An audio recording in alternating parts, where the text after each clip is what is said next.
everyone. Welcome to Tiara Talks Food. I'm Tiara, and I'm so excited to talk to you about a part of my health and wellness journey that I think will help you if you're someone who is just starting on your journey again, or if you're starting a health and wellness journey for the very first time. And today's topic is going to be about focusing on health rather than just weight loss. And I'm just going to use my shared experiences. Before we get started, I want to make it clear that if your focus is on weight loss, there is nothing wrong with that. I am actually going to talk about why I focused on weight loss at first, and but how my focus shifted from that to just feeling good, overall health and habits and whatnot. So I started my health and wellness journey back in 2013. At the time of this recording, it's December 2020, so almost 8 years ago at this point. And I wanted to just reach a goal weight. I had a goal size in mind. I did not like the person I saw in the mirror. I was definitely super depressed that I had let myself gain weight up into 245 pounds, size 16, 18. And this is after having battled prediabetes, mostly due to my weight, and letting all that progress go. So I knew that I needed to change, and I wanted to do that by slimming down to a size that I thought would make me beautiful.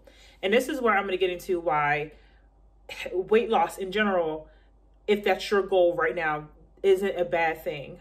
Because I was very happy with the success that I had. I went from a 16, 18 in January to a size 10 in August. And I did that by running. I learned how to cook my own food, healthy food. I threw out all of my processed foods, which I do not recommend doing. Don't do that. Do not do that. Don't go cold turkey like I did, because I do think behavior change sticks if it's more gradual.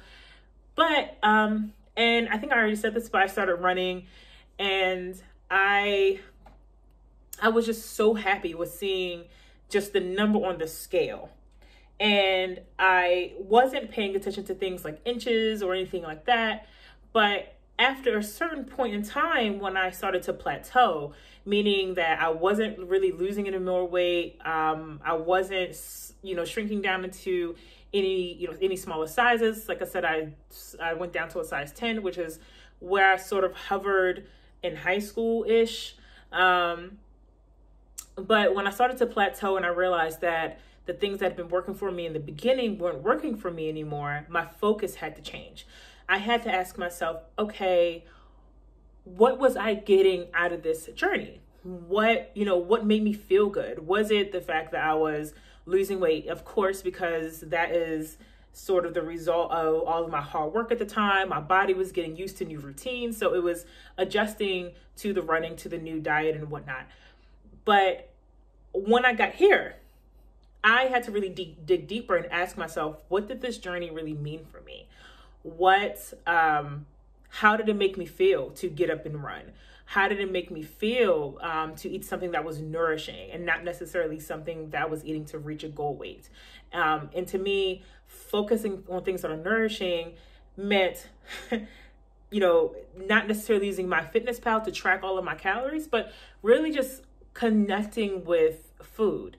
I really started to get into cooking around this time, which is why I started eventually what came to be Cooking to a T and is now Tiara Talks Food. I asked myself, well, why does making food matter to me? Healthy food, because I was able to control the ingredients. I was able to really get a sense of accomplishment from being creative in the kitchen. I found this sort of freedom with food that I hadn't had before. And that was what kept me on track. It was the habits I learned that kept me going, and not necessarily just the weight. So when I recognized that, my focus became less about the number on the scale, which can change. The number on the scale can change depending on your water rate. So it's flimsy. And what I think really matters if you're looking for something to measure isn't just weight, it's also inches. So I found great success learning how to lift weights. I became more toned. And even though the number on the scale might have gone up a bit because of the extra muscle, I felt great. I looked great. I looked strong. I have not been lifting weights in a while, but that is okay. It's a pandemic. I'm giving myself an excuse. And if you haven't lifted weights, you should too. But I do have resistance bands now, so I work on that, but not as consistently as I've been in the past. So, but like I said, we're in a pandemic, so I'm giving myself an excuse. Anyway, I'm so silly. Anyway, I think about this a lot because I do see people, especially women, who are so focused on the number on the scale, but it really should be just about health overall. Like I said, there's nothing wrong if the number on the scale is the most important thing to you. If that's something that matters to you, awesome. But how you feel about your journey also matters. How you feel getting up every morning, how you feel after your workout, before your workout. When I've worked with my health coaching clients, I have like a chart, and on the chart I ask like, what's your mood before you work out? What's your mood after? And most of the time, the mood after is always a little bit higher than the mood before, because the purpose of that exercise is to really think about how that exercise makes you feel. So for instance, for me, I love to go jogging with my dog. And to me, I have Nike Run Plus to set a goal on how long or how far I want to run. But I really focus on just like how do I feel when I'm breathing, how the breeze feels on my face, saying hi to people on the trail. It's just those little things, enjoying the music, really knowing that this workout is going to put me in a good mood for pretty much the rest of the day. And I gain happiness from that. So when I eat food that makes me feel good inside because it's healthy and it gives me energy, or if it's a fun food that just tastes really good at that moment, but my blood sugar goes up pretty high, I feel good in those moments because those are moments that are true to me, and that's what health and wellness is about. Health and wellness is holistic. So if you're someone who is maybe you're plateauing, maybe you are not seeing the results that you want because of the number of the scale, focus on other things. Dig deep. I highly recommend something like journaling and thinking about the different aspects or the different habits that you've developed on your health and wellness journey, and think about how those make you feel inside, and focus on that. Focus on those positive feelings and less on the number on the scale. You can also focus on things like how your clothes fit, your energy levels, how you're sleeping, how if your focus has improved. Those are other parameters to help you determine how well your health and wellness journey is going. So something else I want to add here is it's so important to love yourself at every stage of your journey. I know I've talked about this before, probably in another video that's probably not up now, so I'm going to reiterate it here. But loving yourself at every single stage of your journey is so important, because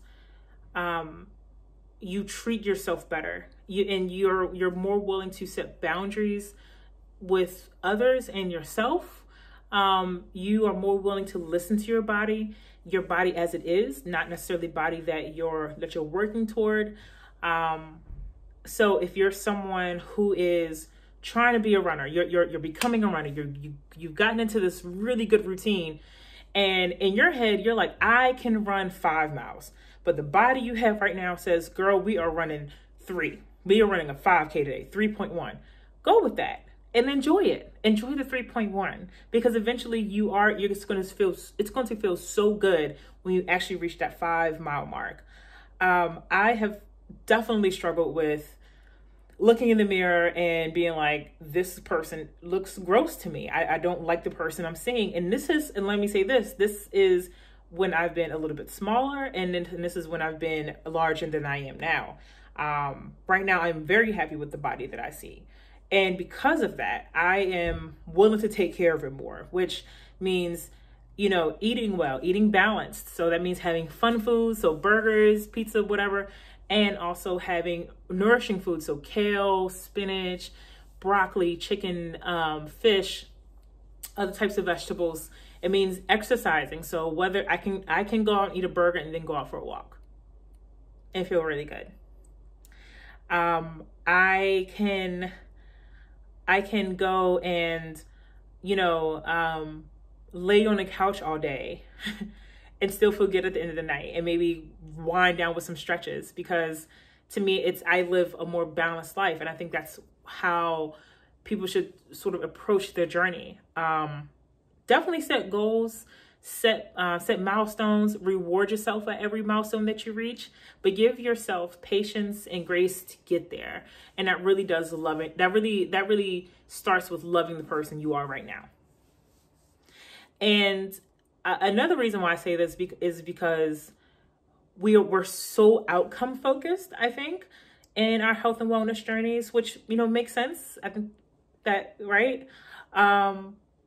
But instead of always focusing on the outcome, enjoy the process, enjoy the journey.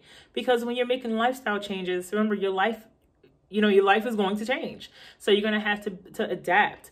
And that means that you're going to have to adapt with love. And that means with love for yourself, being your own best friend. That means not necessarily looking in the mirror and be like, girl, who are you? But looking in the mirror and say, hey, I love you. You are beautiful to me, and you'll always be beautiful to me. And keeping that in mind, because when you're in that mindset, you're more willing to make choices out of love for yourself. So I'm gonna hop off my soapbox, and thank you guys for watching. I hope that you have taken some gems from this video. I'll say this has been, for me, 8 years in the making. I have had quite a journey, and like I said, the journey never ends. It is a lifestyle change, and at different points in my life, I am grateful for each of those moments, because I can take all the knowledge here. I still use the same foundation of exercising, eating well, cooking. I love cooking. That's become a passion of mine, but so is this, which is talking to you and hoping that you feel really good at the end of this video, and that you go into today or tomorrow just with all the love that you have, because no one can love you like you do. And this is your body, this is your time, this is your journey. Really enjoy it, enjoy the process, live in that moment, but no matter what, love yourself at the size you are. Thanks, guys. Please subscribe, and I'll see you next time. Bye.